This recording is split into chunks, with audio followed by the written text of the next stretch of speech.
तो भारत में व्यक्ति पूजा को ज़्यादा महत्व दिया जाता है। फिर उसमें यह हो जाता है कि श्री जी अवतारी हैं, विष्णु के अवतार हैं, गणेश जी के अवतार हैं। फिर साहब तो कहते हैं हम मानते ही नहीं अवतार कुछ भी, सिरे से मानते, मैं भी नहीं मानती इस बातों में, सब में मैं विश्वास करती नहीं हूँ। मुझे तो गणेश जी भी आदमी लगते हैं, विष्णु भी मनुष्य लगते हैं, और कोई शिव जी भी हैं वो भी मनुष्य लगते हैं। क्योंकि मुझे ही मालूम है कि जो मनुष्य देहों में आएगा वो सिर्फ मनुष्य ही होगा, दूसरा कुछ नहीं हो सकता। वो अपने अपने प्रयत्न से कहीं पहुंच जाए, वो एक अलग बात है। तो जो मनुष्य देह लेके आया वो मनुष्य है, तो काहे का अवतारी, और वो अवतारी है इसलिए श्रेष्ठ है। एक प्रसंग से मुझे याद आ रहा है, एक बार महात्मा का अद्भुत दर्शन में दिया हुआ है कि श्री जी का एक प्रसंग है और श्रीकांत जी के संदर्भ में है। श्रीकांत जी के जन्म के समय का कि वो बड़ा गणपति और छोटा गणपति, और जहाँ कहीं बड़ा गणपति होता है वहाँ छोटा गणपति होता है, और उनका जन्म उस दिन हुआ, अनंत चौदस थी या चतुर्दशी थी, कोई भी ऐसा। तो मनोहर जी मुझसे बोले श्री जी के बाद की बात है कि श्रीकांत जी भी अवतारी हैं और वो भी गणेश के अवतार है। मैंने कहा तुम भी अवतारी हो, तुम भी अवतारी हो, मैं भी अवतारी हूँ। यहाँ बैठे सारे लोग मेरी नजर से, हमारे बीच में कोई कृष्ण नहीं है जो ये बताए कि तुम पिछले जन्म में क्या थे। महाभारत में एक मजा है कि हर एक का कृष्ण बता देते हैं कि तुम ये थे, तुम वो थे, तुम ऐसा किया था वैसा, सब बता, सबकी कहानी पर पिछली कहानी बता देते हैं कृष्ण है। पर हमारे बीच में कोई कृष्ण नहीं है, इसलिए मालूम है कि तुम किसके अवतार हो। मेरी नजर में तुम भी अवतारी हो। हर एक व्यक्ति अपना कुछ लेके आता है, उसका अवतारी तो है, जो अपना वो पिछले जन्म का लेके आता है वो उसका अवतार है। उसी पे उसका सारा जिंदगी का सारा कुछ चलता रहता है, उसी के हिसाब से उसको सारा कुछ आगे मिलता रहता है। तो ये सब जो सोच है ना, ये इन सोच से निकलना चाहिए। जो सामने दिया है ना, वैसे हमको बहुत ब्रॉड माइंड होना चाहिए। इन सब मनुष्य है, ईश्वर है। मनुष्य कितनी भी प्रगति करे, कुछ भी कर ले, वो ईश्वर के स्थान पर नहीं पहुंच सकता। जो इस्लाम का सिद्धांत है वो मनुष्य ही रहेगा, वो बहुत प्रगत होकर के उसके जैसा हो सकता है। जैसे साहब कहते तेरे जैसा बनने पर ही लगती नहीं है बात, उसके जैसा, पर जैसे में बहुत फर्क होता है। उसके जैसा बनना और वो होना, जमीन आसमान का फर्क है ऐसे देखा जाए। तो जैसा बन सकते हैं वो नहीं बन सकते, वो सब, और उस अधिकार सबको है। जैसे कल 26 जनवरी की बात मैं कर रही थी झंडे की, कि हर एक जो हिंदुस्तानी व्यक्ति है, पुरुष और महिला, हर एक को राष्ट्रपति बनने का अधिकार है। यह अधिकार ईश्वर ने हमें दिया है कि हम उस स्थिति तक पहुंचे। हर एक आदमी जो पैदा हुआ है, हर एक को अधिकार है, तो कोई भी वहां तक पहुंच सकता है। तो इन बातों को लेकर के भी ऊपर नीचे करना, बहुत सारे लोग चर्चा करते हैं, मुझे कभी कभी सुनने में आती है, इसलिए मैं बातें कर रही हूँ कि मुझे वो अच्छा नहीं लगता। क्योंकि जो चीज की समझ ही नहीं है हमें, हम कृष्ण होते तो हम बताते कि हाँ कौन बड़ा कौन छोटा तो कुछ भी हम बता नहीं सकते। हमें जो चीज देखनी चाहिए, हमें वो ये देखनी चाहिए कि साहब को जब हम आदर्श मानते हैं तो उन्होंने कैसी जिंदगी जी, वो अगर हम देखें तो हम ये समझ सकेंगे कि हमको कैसा होना चाहिए। नकल नहीं करनी होती है, तो हम कभी साहब की नकल नहीं कर सकते। कोई आदमी कभी किसी की नकल नहीं कर सकता, वो उन सिद्धांतों को समझ सकता है और उन सिद्धांतों को एप्लीकेबल होते हैं, वो आप अपने जीवन में उतार सकते हो। नकल करके तो कुछ नहीं होता। जो नकल करते हैं वो 4 दिन चलते हैं, आगे चल ही नहीं पाते, फिर उनको छोड़ना पड़ता है वो रास्ता। तो नकल तो हो नहीं सकती। पर हम जब साहब का जीवन देखते हैं तो देखेंगे साहब जब श्री जी के पास पहुंचे, और श्री जी ने वो बहुत अच्छे से कही भी है।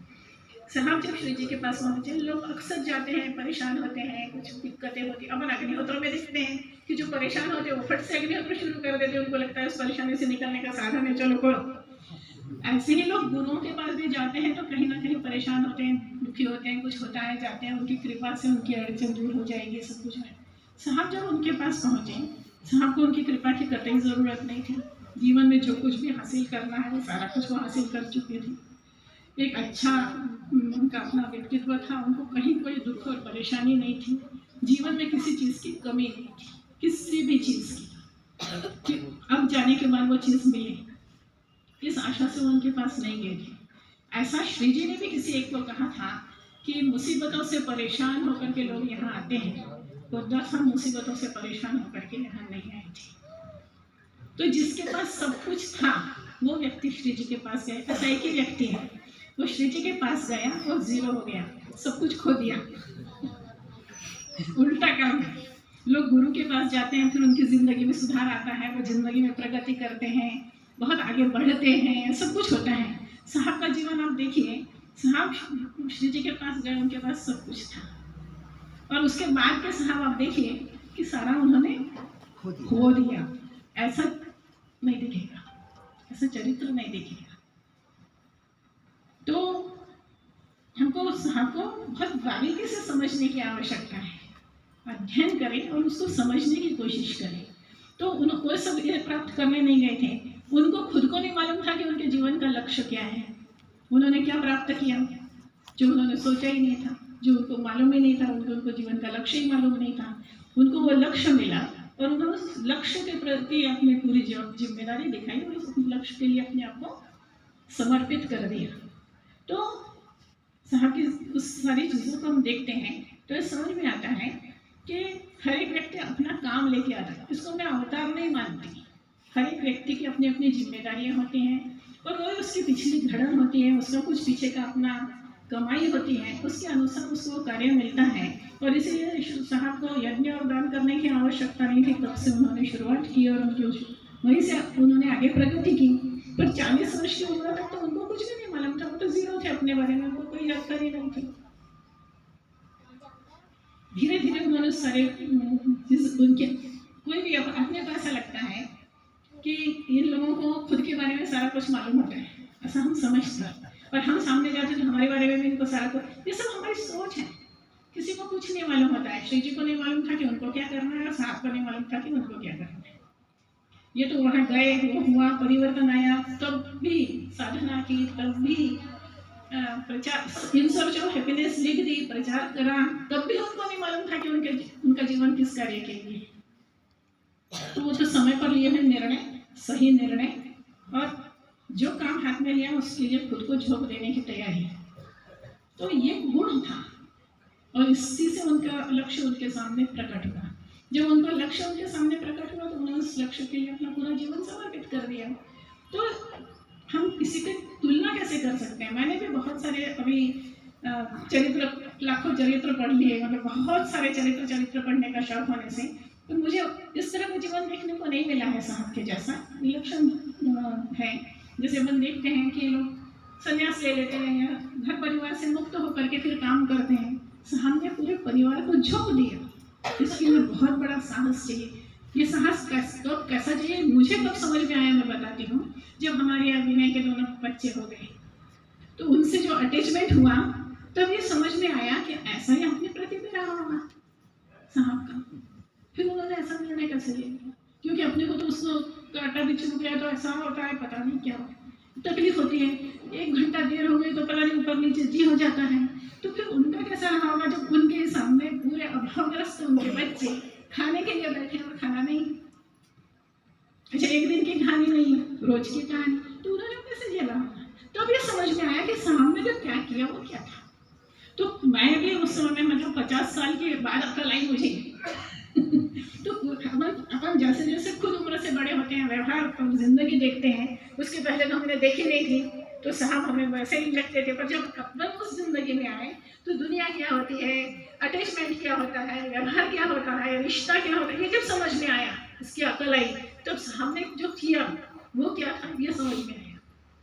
तब तक नहीं आया था। तो हमको साहब को इस दृष्टि से देखना चाहिए कि मनुष्य है, मनुष्य ही है हमारे अपने जैसे।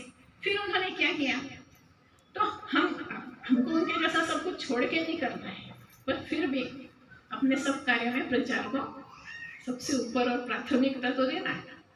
हमको सिर्फ इतना सीखने की जरूरत है इस सब को देख करके कि उसमें हमको प्राथमिकता देना है।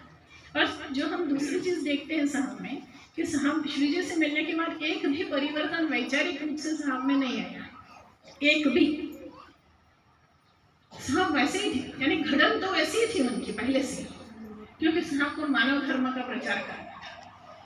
और मानव धर्म का प्रचार करना था, और किसी प्रकार का भेदभाव, छोटा बड़ा, ये साहब के जीवन में कभी भी नहीं हुआ। कुछ कहीं भी वो कर्म कांडों में नहीं अटके थे, कहीं वो किसी रूढ़ि परंपराओं में, ये पहले से था, हमेशा से था। श्री जी से मिलने से पहले था।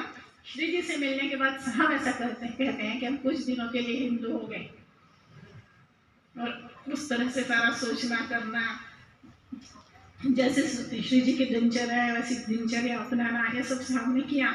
और श्री जी से जब अलग हुए परिस्थितिवश, उसके बाद वो सारा उन्होंने फिर ये नहीं विचार किया कि श्री जी नाराज होंगे, उनको लगेगा कि अरे सारा सब करता था, सब एक दिन नहीं लगा छोड़ने में, क्योंकि दिमाग में वो सब कुछ था ही नहीं कभी भी। तो सारे उपवास, ये तारीख, ये एकादशी, वो महाशिवरात्रि, एक दिन लगा सिर्फ, क्योंकि ये पहले कभी था नहीं, और वो 6 साल श्री जी के सानिध्य में रहे, तब तक रहा, और श्री जी के सानिध्य खत्म होते ही अगले मतलब सेकंड से ही सोचो सारा फिर हो गया, कोई मनुष्य बन गया। और उनकी सारी सोच, जो उनका प्रचार में उनकी किताबों का जो वैशिष्ट्य है वो यही है कि उनकी सारी सोच बहुत व्यापक है। इस व्यापकता को, इसलिए वेदों को जैसे श्री जी ने कहा है, श्री जी ने तो साहब को धर्मावतारी कहा।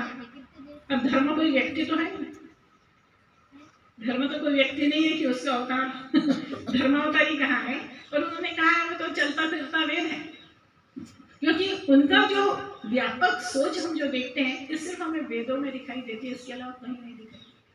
वेदों के बाद के सारे ग्रंथ मनुष्य को संकोचित करते हैं, दायरे में बांधते हैं कहीं ना कहीं।